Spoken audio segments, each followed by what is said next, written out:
कुरान में हर बरस से शिफा है। अल्लाह फरमाता है वनुनज़्ज़िलु मिनल कुरानि मा हुवा शिफ़ाअ व रहमतुल लिल मुमिनीन वला यज़ीदुज़ ज़ालिमीन इल्ला खसारा। ये कुरान, ये इसमें शिफा है मोमिनीन के लिए। इसमें इब्ने अब्बास से पूछा गया क्या ये सिर्फ बदनी बीमारी का? नहीं, बदनी रूहानी सारी बीमारियों की शिफा अल्लाह ने कुरान में रखी है। कुरान में सारी भी शिफा। लोग कहते हैं करबला के मैदान में हुसैन इब्ने अली ने कुरान ऐसा पढ़ा कि आज तक कोई ऐसा कुरान उनके बाद नहीं पढ़ पाया जैसा उन्होंने नेज़े पे चढ़ के कुरान पढ़ा। मैं कहता हूं ये तो बात की बात कर रहे हो तुम। पहली बात यह है कि पहले फातिमा ने ऐसा कुरान पढ़ा, किसी मां ने ऐसा कुरान नहीं पढ़ा, और अली ने जैसा कुरान पढ़ा फिर किसी बाप ने ऐसा कुरान नहीं पढ़ा, फिर हुसैन ने जैसा कुरान पढ़ा किसी बेटे ने ऐसा कुरान नहीं। नारे तकबीर, जरा हाथ उठा के जवाब दे। नारे तकबीर, नारे रिसालत। ए मुल्ला जी हुसैन कहां चले? देखो मेरी तरफ देखो, मेरी तरफ देखो, उन्हें ना देखो। मेरा काम है, मैं इस वजह से रोकता हूं कि हो सकता है यहां कुछ और ऐसी बातें हो जाएं जो बख्शिश की जमानत बन जाएं। बड़े समझदार लोग यहां बैठे हैं। इधर देखो कुरान को। अच्छा मेरी तरफ देखो, इधर देखो। मुसलमानों में दो किस्म की, दो टाइप की लड़कियां हैं। कितने टाइप की? पहली लड़की, तवज्जो करना, पहली लड़की वो है औरत कि इसको पर्दा करना ही नहीं है, चाहे झगड़ा कर लो इससे, चाहे इसको कोई मारे, मारना नहीं चाहिए। बता रहा हूं, एक बात कर रहा हूं। इसे कोई कुछ भी कह दे मगर इसने पर्दा, ये बाजार में ही बेपर्दा है, मजार में, शादियों में ही बेपर्दा। ठीक, अब ये कहां जा रही है, क्या जा रही है, किसके घर में, सर का बाल टूट के कहां चला गया कुछ नहीं पता। मगर एक बात मैं आपसे कह रहा हूं, मेरी तरफ देखो। एक लड़की ये है किसी भी कंडीशन में ये पर्दा करना ही नहीं चाह रही है। इसको मौत में भी अपनी मेकअप करके गई है, अपना बनाव सिंगार करके गई है, क्योंकि इसका दिल मुर्दा है बिल्कुल। मौला अली फरमाते हैं मैंने जिंदा लोगों को मरे हुए देखा है। पूछा वो कौन है? कि जिनके दिल से अल्लाह का खौफ निकल गया।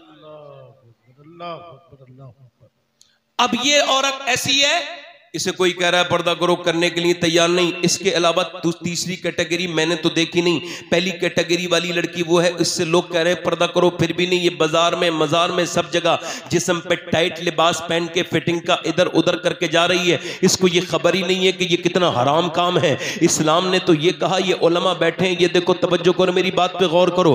इस तरह से औरत अगर वुजू करने जा रही है और उसको वुजू करना है तो ये कलाई उसको अपनी खोलनी है, और वहां गैर मर्द देख लेंगे अगर कलाई खोलेगी तो शरीयत ने यह हुक्म दिया कि अगर उसके अलावा ऑप्शन नहीं है, अगर वुजू करेगी तो कलाई खुलेगी, तो उसको चाहिए वुजू न करे, तयम्मुम करके नमाज पढ़े। अल्लाहु अकबर, अल्लाहु। एक तो ये लड़की है जो पर्दा करने के लिए तैयार नहीं, और एक वो है जो कॉलेज के बाहर बहस कर रही है। वो पर्दे में है ऊपर से लेकर नीचे तक। अब उसका कॉलेज का मैनेजमेंट कह रहा है या तो पर्दा उतारो, हिजाब उतारो, या फिर इम्तिहान दो। बोलो इम्तिहान दोगी या फिर पर्दा उतारोगी? पर्दा उतारोगी तो तुम इम्तिहान दोगी, वरना नहीं दोगी। बोलो तुम क्या चाहती हो? उसने उठा के कॉपी उसके मुंह पे मारी, कहा ये ले अपनी कॉपी। मैं दुनिया के इम्तिहान में कामयाब नहीं, आखिरत के इम्तिहान में कामयाबी होने आई हूं, और मैं तेरी गुलाम नहीं हूं, मदीने वाले की करीब। वाह वाह वाह वाह वाह वाह वाह, सुभान अल्लाह, सुभान अल्लाह। नारे तकबीर, नारे रिसालत। वाह वाह वाह वाह वाह, सुभान अल्लाह। मियां जिंदाबाद, मियां हुजूर जिंदाबाद। तवज्जो है, तवज्जो है, तवज्जो है। लड़कियां दो हैं, कितनियां बोलो, कितनी हैं? एक तो वो पर्दा करने के लिए तैयार नहीं, और एक उतारने के लिए। बस दोनों का बैकग्राउंड चेक करके मैं अपनी तकरीर खत्म करूंगा। पहली का बैकग्राउंड ये है कि इसकी अम्मी बेगैरत है, बेशरम है, इसका बाप बेहया है। अच्छा मुझे बताओ, जो अपनी बहन, अपनी बेटी और अपनी बीबी को बनाओ सिंगार करके शादियों में या गैर मर्दों को दिखाए, वो कौन होता है? पहले अपनी बेटी, अपनी बहन को तैयार करके दूसरे मर्दों के सामने कौन पेश करते थे?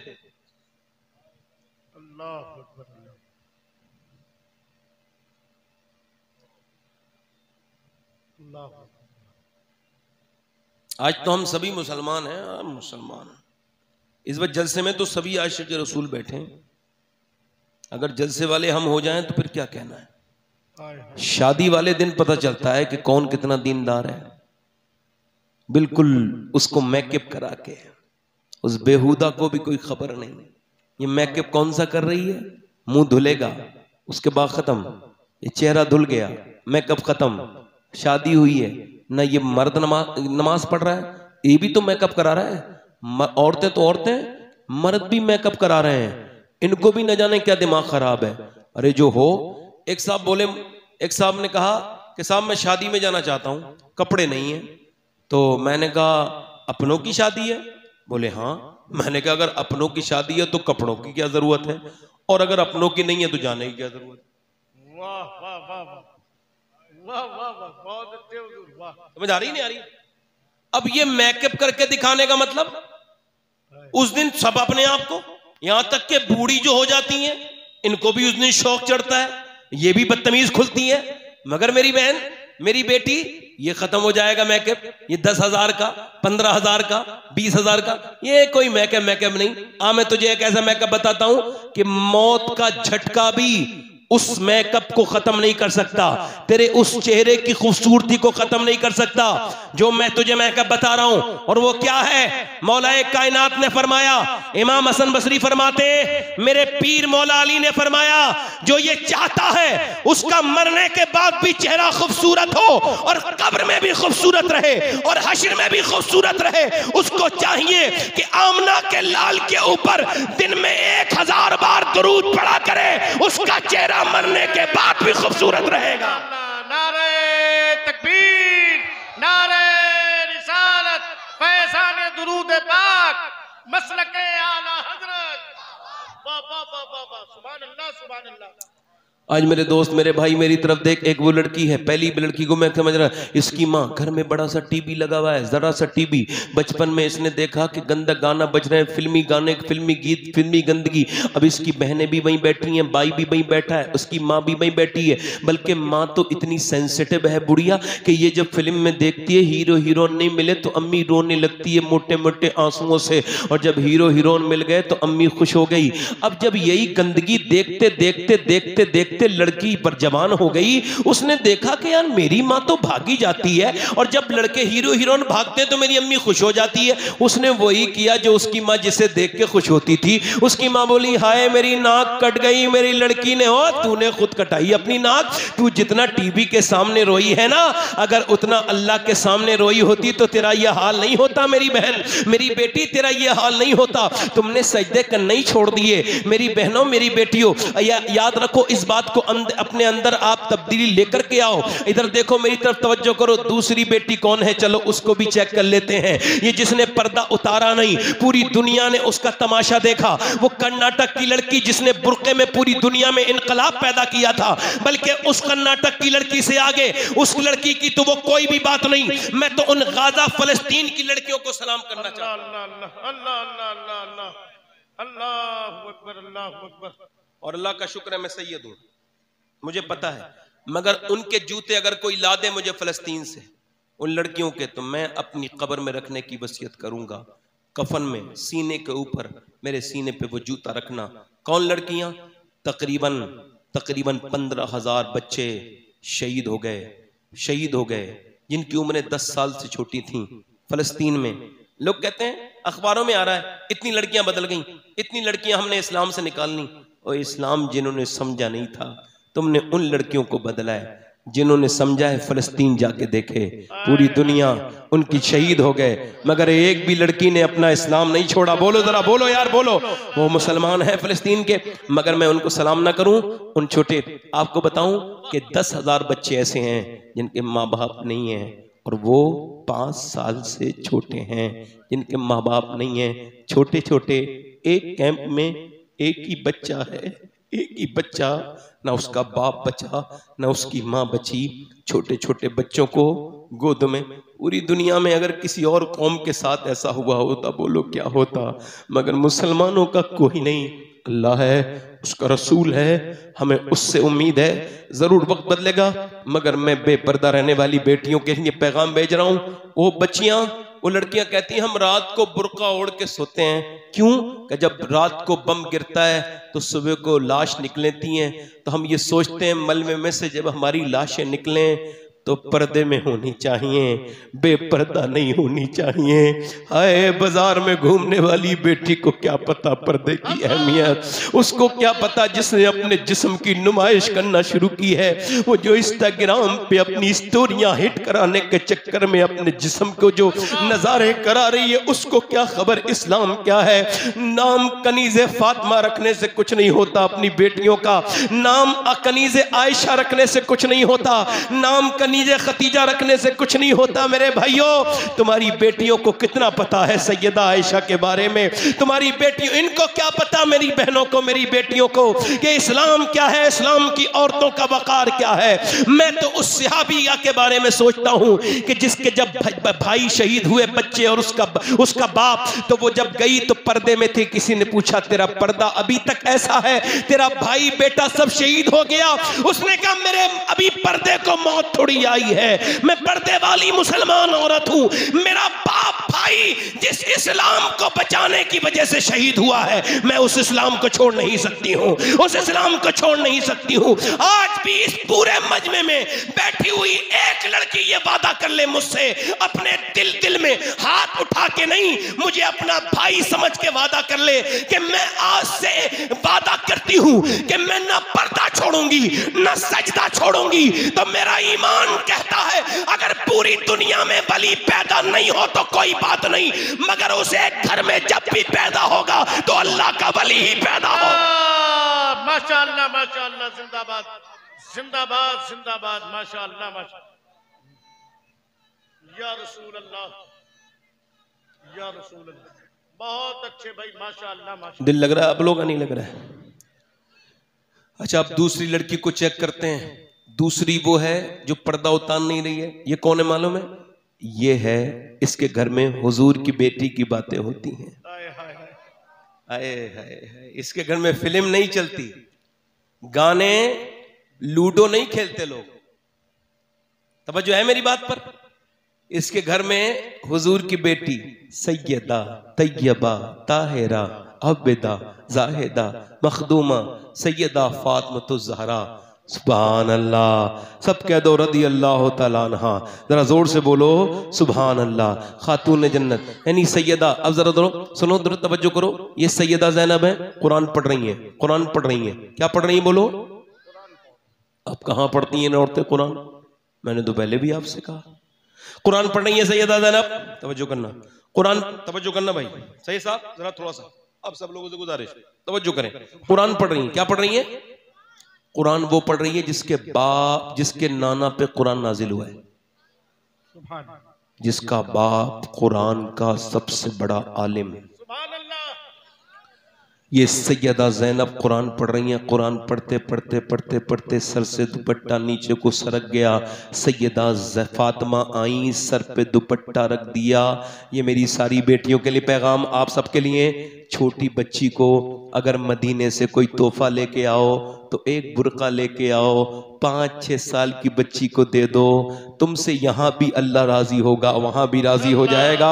तवज्जो करो मेरी बात पर। पर्दा, सर पे दुपट्टा रख के सैयदा फातिमा ने ये पैगाम दे दिया, अगर 6 साल की उम्र में तुमने सर पे दुपट्टा रख दिया तो बड़े होके ये नंगा नहीं हो सकता सर, और अगर तुमने फिर नहीं रखा तो बड़े होके फिर तुम इसको मनवा भी नहीं सकती हो। अब देखो, इधर ये सर पे दुपट्टा रख दिया सैयदा फातिमा ज़हरा ने, और उधर सैयदा ज़ैनब ने पूछा अम्मी जान आपने मेरे सर पे दुपट्टा क्यों रखा? तो सैयदा फातिमा तो ज़हरा कहने लगी इस वजह से नाना नाराज हो जाते हैं उस लड़की से जो सर पे दुपट्टा नहीं रखती। सैयदा ज़ैनब रोने लगी, रोती रही, इतना रोई कि वो सैयदा फातिमा आके बोली सैयदा ज़ैनब से चुप जा, मेरी इस बेटी रोती क्यों है? सैयदा ज़ैनब को सीने से लगाया तो कहने लगी अम्मी जान मेरे नाना से कह देना इस बारी ज़ैनब को अपनी नवासी को माफ कर दे, अगली बार गर्दन कट जाएगी अम्मी मगर सर पे से दुपट्टा नहीं हटेगा। करबला के मैदान में सैयदा ज़ैनब जब इमाम हुसैन की शहादत के बाद चली तो सर से दुपट्टा खींच लिया गया।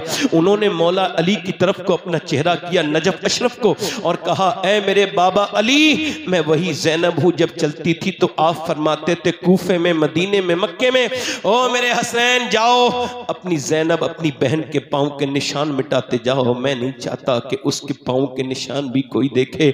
अली कह रहे हैं मैं नहीं चाहता मेरी बेटी के पाँव के निशान भी कोई देखे। मैं कहता हूँ ये मौला अली के मानने वाले, ये अजमेर के बदबख्त वो इस तरह के लोग हैं, बदबख्त वो कहते हैं हम मौलाई हैं, मौला अली को मानने वाले जिनकी बेटियां बहनों की रक्स के तस्वीरें वायरल हो रही है वो नबी के मानने वाले नहीं, वो रसूल करीम के मानने वाली, रसूल करीम की मानने वाली तो वो लड़कियां हैं, वो बेटियां हैं जिन्होंने नबी करीम सल्लल्लाहु अलैहि वसल्लम की मुबारक शरीयत की पासदारी। मेरी बात आप समझ रहे हो नहीं समझ रहे? मेरी बात आपके समझ में आ रही है? सैयदा ज़ैनब हैं, अर्ज करती हैं, दुरूद शरीफ पढ़िए।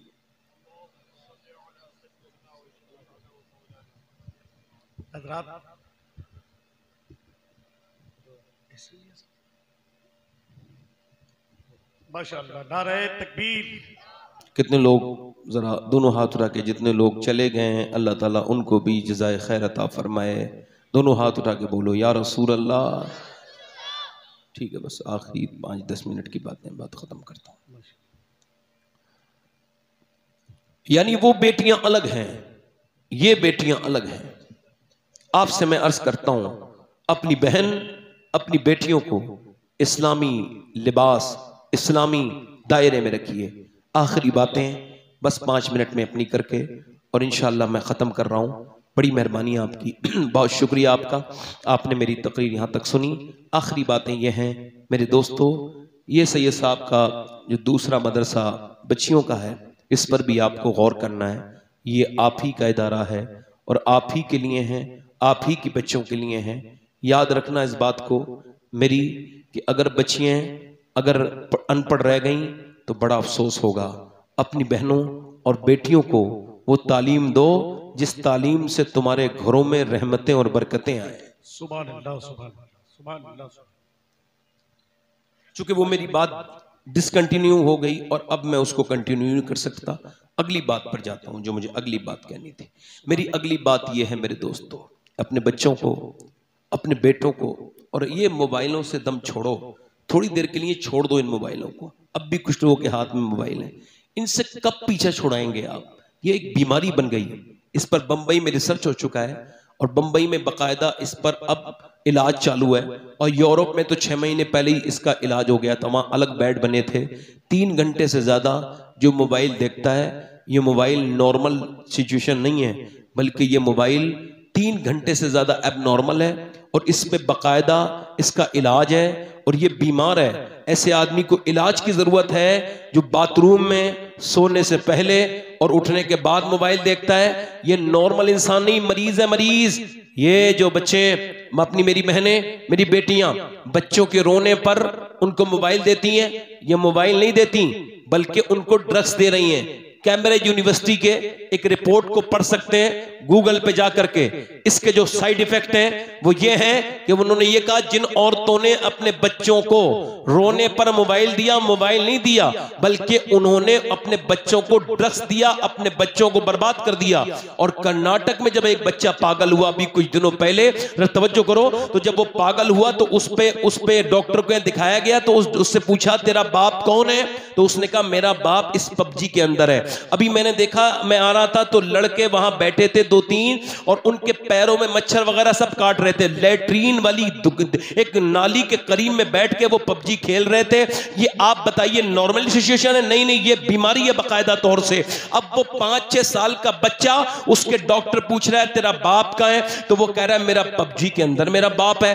तेरी माँ कहाँ है? मेरी माँ पबजी के अंदर है, मोबाइल के अंदर है, माँ रो रही है। हाय मेरे लाल, ये तूने क्या किया? तू मेरा बेटा है, ये तू पागल कैसे हो गया? बाप भी रो रहा है। तो डॉक्टर ने कहा जब इसको वक्त देने की जरूरत थी आपने वक्त नहीं दिया।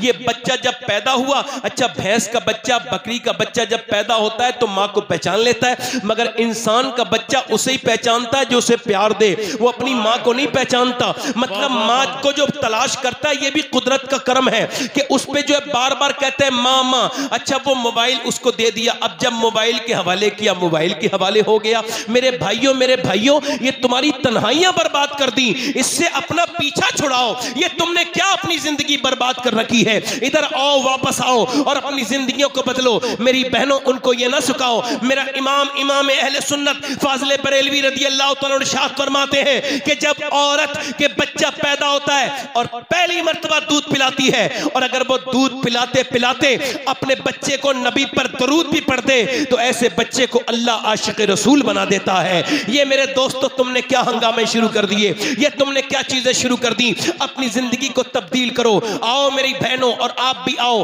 और अपने आप को तब्दील करो। तुम जिधर लेके जाओगे ये नस्ल उधर ही जाएगी।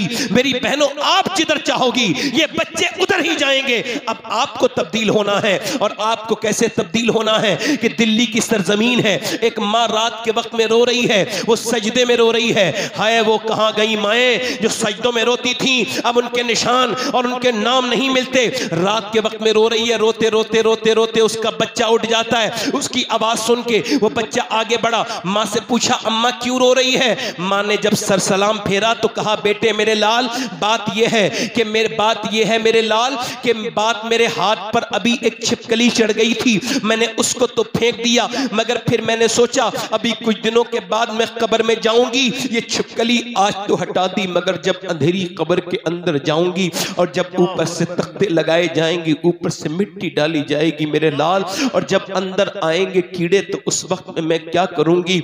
आज कब्रिस्तान में नौजवान जाता है तो अपनी उंगली पे अगर चींटी आ जाए, चूटी तो हटा देता है, मगर कल तेरे मुंह में और नाक में जब कीड़े चलने वाला दिन आएगा तब क्या करेगा? मेरे भाई सोच तो जरा इस बात को, गौर तो कर मेरी बेटी। आज कहाँ गए वो लोग जो अपने बच्चों के साथ सजदे करते थे तो उनके बच्चों का रुख भी उधर को हो जाता था, आपने मैंने बंद कर दिया। वो माँ रो के बोली मेरे लाल, उस कब्र की अंधेरी के बारे में सोच रही हूँ जिसके बारे में नबी ने फरमाया कि मेरी नजर में सबसे खतरनाक जगह कब्र है। कब्र कयामत शुरू हो जाएगी जिस दिन मैं और आप कब्र में जाएंगे हमारी।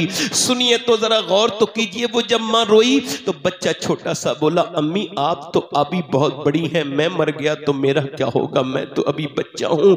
जब माँ की आंखों में आंसू देखे बेटा भी रोया तो माँ बोली बेटे सजदा कर, अल्लाह तुझे अजाब से जरूर महफूज रखेगा कब्र से। कब्र के बच्चा जब वुजू करके सजदे में गया तो माँ भी सजदे में जाके रोई और फूट के रो के बोली मालिक मेरा बंदा मेरा बेटा है, इसने इस बंदे को कबूल कर ले। ऐ मेरे परवरदिगार, मेरे मालिक, अपने कर्म से अपने फजल से, चूंकि यहाँ तक लाना मेरा काम था, यहाँ तक आगे कबूल करना तेरा काम है।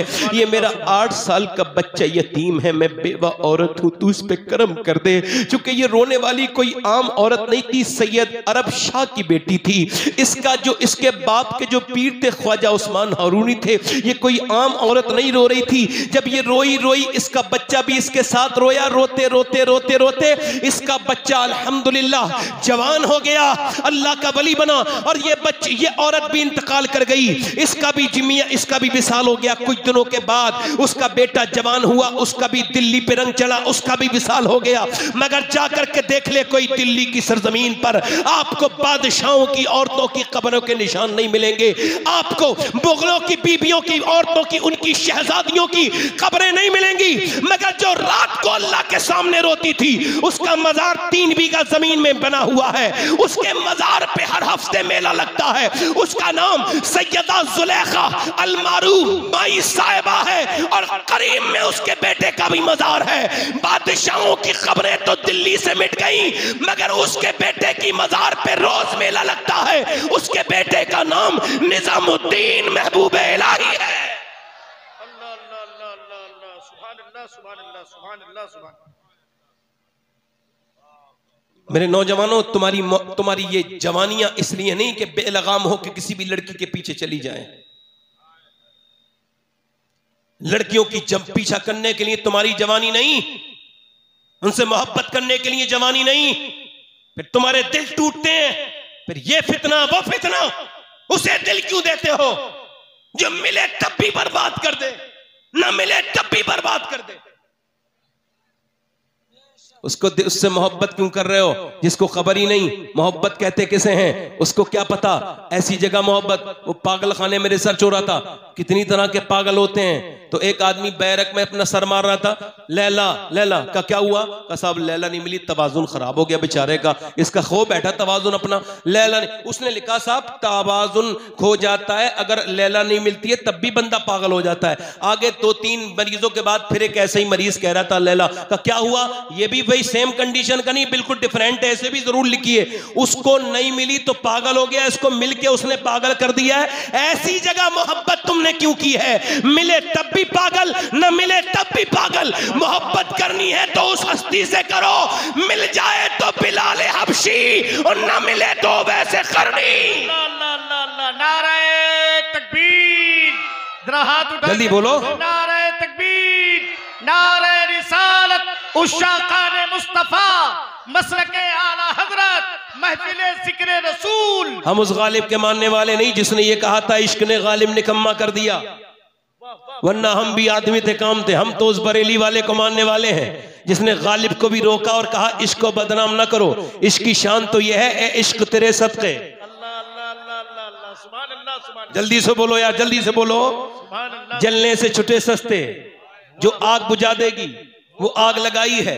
तुम्हारी मोहब्बतें इसलिए नहीं, तुम इसलिए नहीं दुनिया में आए इधर उधर। नौजवानों, अपनी जवानी तोड़ दो वो मोबाइल जिन्होंने तुम्हें तुम्हारे रब से दूर कर दिया, और उसे खत्म कर दो। उस मोबाइल के उस डेटा को हमेशा के लिए कंज्यूम कर दो जिन्होंने तुम्हारी जिंदगी कंज्यूम कर दी है, तुम्हारी तन्हाइयां बर्बाद कर दी हैं। तुम इंस्टाग्राम के दीवाने बन गए, तुम फेसबुक के दीवाने बन गए, तुम कहीं के ना बचे।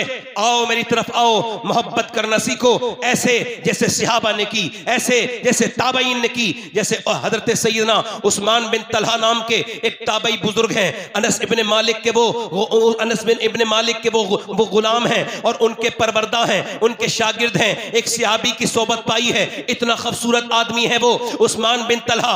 जिधर गुजरते हैं चेहरा उनका देखता लोग देखते रह जाते हैं, इतना खूबसूरत उनका चेहरा है, जो भी देखता है देखता रह जाता है। एक दिन वो निकल के जा रहे थे, उन्हें फौजियों ने पकड़ के कहा इधर आओ, तुम्हें बादशाह की बीबी बुला रही है, शहजादी बुला रही है। क्या बात है? कि हमें क्या पता, वो पल्ले बेचते थे, फेरी करते थे पल्लों की, और वो कहा हमें क्या पता क्यों बुला रही है, तुम खुद जाओ। वो गया अंदर, उसको जा करके बंद कर दिया। फौजियों ने से कहा दरवाजा बाहर से बंद कर दो, अब तला बंद है, अंदर खूबसूरत लड़की है। उसने अपना रुख फेरा और कहा नौजवान, मैं तेरे पल्ले वल्ले नहीं खरीदने, मैं तेरी आशिक हूं। तो उससे मोहब्बत हो गई है, तू मेरे साथ जिना कर, मेरे साथ मुंह काला कर। उसने कहा ओ औरत, ये बदतमीजी न कर, मैं मुसलमान हूं। उसने कहा तेरे हुस्न की दीवानी हो गई, तेरे चेहरे की आशिक हो गई, तेरे लब रुखसार मुझे रात को सोने नहीं देते, तेरी दीवानी हूं मैं, तेरा चमकता हुआ चेहरा मुझे ख्वाब में भी परेशान करता है। आ मेरे नफ्स की तस्कीन कर और मेरे साथ जिना कर। उस ताबई ने कहा ओ बदतमीज औरत, तूने मेरा चमकता हुआ चेहरा देख लिया, मेरा वो दिल नहीं देखा जिसमें मदीने वाले की मोहब्बत है। अल्लाह अल्लाह अल्लाह अल्लाह अल्लाह अल्लाह अल्लाह अल्लाह अल्लाह, सुभान अल्लाह सुभान अल्लाह, जिंदाबाद, सुभान अल्लाह सुभान अल्लाह। वो लड़की बोली मेरे हुस्न में तुझे क्या कमी लगती है, इतना दूंगी कि तुझे जिंदगी भर में कमाने की जरूरत नहीं। कर उसे समझाना जिसे दौलत पसंद है, मुझको तो दौलत पसंद है न खजीना पसंद है, मुझको तो मुस्तफ़ा का मदीना पसंद है। तू मुझे जाने दे, देख मुझे बर्बाद न कर, अपनी जवानियों की हिफाजत करो। नौजवानों, अपनी जवानियों पे लगाम लगाओ। वो लड़की बोली ये बता मेरे हुस्न में क्या कमी लगती है, बादशाह के घर की हूँ, मेरा हुस्न देख, मेरी जवानी देख, और मेरी चढ़ती हुई जवानी और तू जवान मेहमान है, तुझे मेरे हुस्न में क्या कमी लगती है? वो ताबई बोला, अब मेरी निगाहों में जचता नहीं कोई, अरे जैसे मेरे सरकार है वैसा नहीं। बोली तू ऐसे नहीं मानेगा। आगे बढ़ के उसके कुर्ते पे हाथ मारा, वो पलट के दौड़ा अल्लाह का नाम लेके, उसका कुर्ता फटा, उसने जाकर के हाथ मारा दरवाजे पर, अल्लाह का फजल ताला टूट गया और वो बाहर को निकला।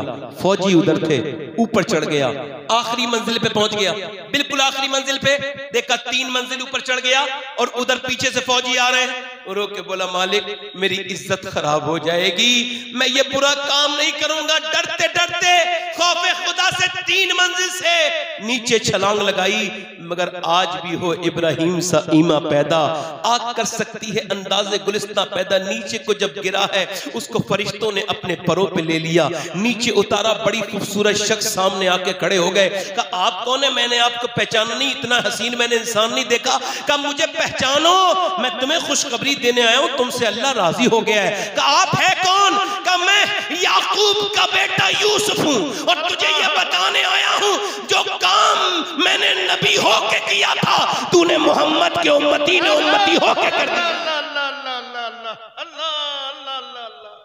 सुभान अल्लाह, सुभान अल्लाह। वो मर गया तो उस स्याबी वो ताबी विसाल कर गया तो उसकी कब्र पे मेले लगे। अपनी जिंदगियों में इतनी हुजूर से मोहब्बत करो कि मरने के बाद तुम्हारी कब्रों पे आशिक रसूल आया करें। ऐसी मोहब्बत करके जाओ। अभी देखो 3 महीने तकरीबन हुए हैं, मेरी वालदा दुनिया से गई है, मैंने उनको कब्र में रखा है। आला हजरत फरमाते हैं हाय गाफिल वो क्या जगह है जहां 5 जाते हैं 4 फिरते हैं, 5 गए 4 फिरे। हर कब्रिस्तान में रोज ऐसा होता है कि 5 में को ले रहे हैं, 4 कहते हैं